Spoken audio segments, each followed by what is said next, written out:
તો આજે આપણે બનાવીશું પરંપરાગત બનતા એવા ગુજરાતી પુડલા. તમે જો આ રીતે પુડલા બનાવીને ખાશો તો મોઢામાં મૂકતા જ પીગળી જશે અને સાવવાની પણ જરૂર નહીં પડે. આ પુડલા ચોમાસું હોય એટલે આ પુડલા ખાવાની બહુ ખૂબ મજા પડે છે. જય માનપુણા કિચનમાં તમારું સ્વાગત છે. તો આજે આપણે બનાવીશું ઘઉંના લોટ અને ચણાના લોટમાંથી બનતા એવા ગુજરાતી ખાટા મીઠા પુડલા. તો આપણે જોઈ લઈશું પુડલાની રેસીપી. તો પુડલા બનાવવા માટે અહીંયા મેં ઘઉંનો ઝીણો લોટ લીધો છે, 1 વાટકી, જે આપણે રોટલી બનાવવા યુઝ કરીએ છીએ તેને આપણે હવાલા વડે સાળી લઈશું. તો ફ્રેન્ડ, તમને મારી રેસીપીના વિડીયા ગમતા હોય તો જય માનપુણા કિચનને સબસ્ક્રાઈબ કરી દેજો અને વિડીયાને લાઇક કરજો અને વધુમાં વધુ શેર કરજો. હવે આપણે આ સાળને કાઢી લઈશું. ત્યારબાદ બીજો વાટકો સાળી લઈશું.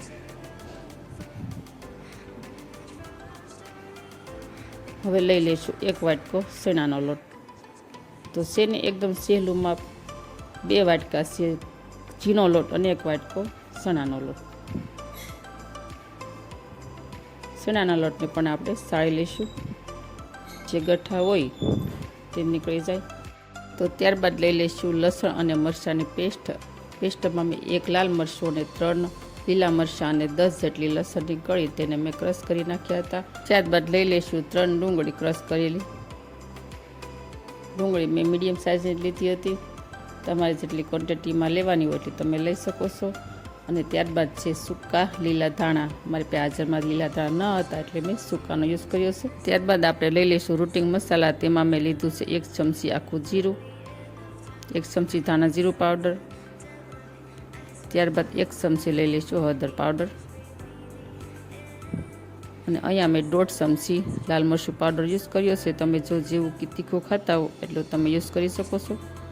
અને ત્યારબાદ લઈ લઈશું 1/2 ચમચી હિંગ અને સ્વાદ અનુસાર મીઠું એડ કરી દઈશું. અને અહીંયા મેં ઘરનું દહીં લીધું હતું, તેમાંથી ફેટી અને છાશ તૈયાર કરી છે. તો છાશ બહુ ખાટી પણ નથી અને બહુ મોળી પણ નથી, એ રીતે છાશ બનાવી છે. તમે જો વધારે ખાટા પુડલા ખાતા હોય તો વધારે ખાટી લઈ શકો છો. હવે આપણે થોડી થોડી છાશ એડ કરતા જઈશું અને બેટરને મિક્સ કરતા જઈશું. અહીંયા આપણું થોડું બેટર મિક્સ થઈ ગયું છે. હવે આપણે પાણી એડ કરીશું.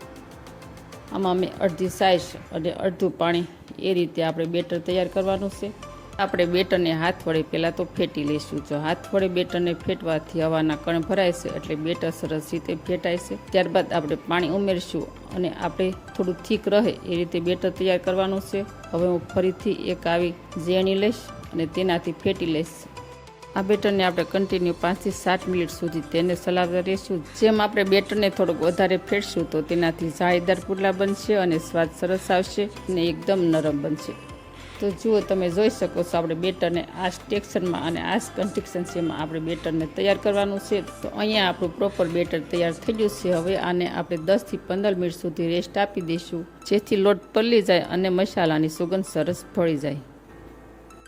15 મિનિટ થઈ ગઈ છે. હવે આપણે પુડલા બનાવવાનું શરૂ કરી લઈશું. તો તેના માટે અહીંયા મેં લોખંડની લોટી લીધી છે.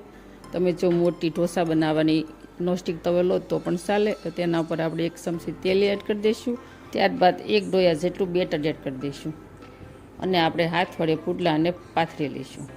આંગળીના શેપમાં આપણે પુડલાનું બેટર થોડુંક આગળ લેતા જઈશું અને આંગળીના શેપથી પુડલો પાથરી અને સરસ ગોળ રાઉન્ડનો શેપ આપી દઈશું. જ્યારે આપણે પુડલો પાથરીએ ને ત્યારે આપણે ગેસની ફ્લેમ મીડિયમ રાખીશું, એટલે આપણો હાથ દાજે નહીં અને ગરમ વરાળ ઉપર ન લાગે. તો જુઓ, અહીંયા આપણો ગોળ શેપમાં પુડલો પથરાઈ ગયો છે. ત્યારબાદ આપણે ફરતી કિનારે 1 ચમચી તેલ એડ કરી દઈશું. ફરતી કિનારે તેલ એડ કરશું તો જ આપણો પુડલો ઇઝીલી ઉસકી જશે. તો આપણે ફરતી કિનારે તવીથો ફેરવી અને પુડલાને પલટાવી લઈશું. આવી રીતે અલટાવી પલટાવી અને પુડલાને આપણે શેકી લઈશું. તો જુઓ, અહીંયા આપણો પુડલો પરફેક્ટ શેકાઈ ગયો છે. હવે આપણે આવી પ્લાસ્ટિકની જાળીવાળી આવે છે ડીશ, તેમાં મૂકી દઈશું અને બીજો પુડલો આપણે વાળી લઈશું. તો આવી જ રીતે આપણે એક એક કરી અને બધા પુડલા વાળી લઈશું. તો જુઓ, શેને સહેલા પુડલા બનાવવું. તો તમે આ રેસીપી તમે એકવાર ઘરે ચોક્કસ ટ્રાય કરજો અને મને કહેજો કમેન્ટ કરી અને કેવા બન્યા છે તે. તો જુઓ, અહીંયા આપણે પોચા અને જાળીદાર એકદમ ખાટા મીઠા પુડલા થઈ જશે તૈયાર. હવે આપણે તેને કેરીના અથાણા અને ગરમા ગરમ મસાલાવાળી સાય સાથે સર્વ કરી લઈશું. તો જુઓ બન્યા છે ને એકદમ પોચા અને ઓઇલ ફ્રી, હાથ ઉપર બિલકુલ તેલ નથી લાગતું. તો આવી જ નવી રેસીપીઓ શીખવા માટે જય અન્નપૂર્ણા કિચનને સબસ્ક્રાઈબ કરી દેજો, વિડીયોને લાઇક જરૂર કરજો અને વધુમાં વધુ શેર કરજો ફ્રેન્ડ અને ફેમિલીમાં. તો ફરી મળીશું નેક્સ્ટ વિડીયોમાં. ત્યાં સુધી આવજો. જય દ્વારકાધીશ, જય સિયારામ.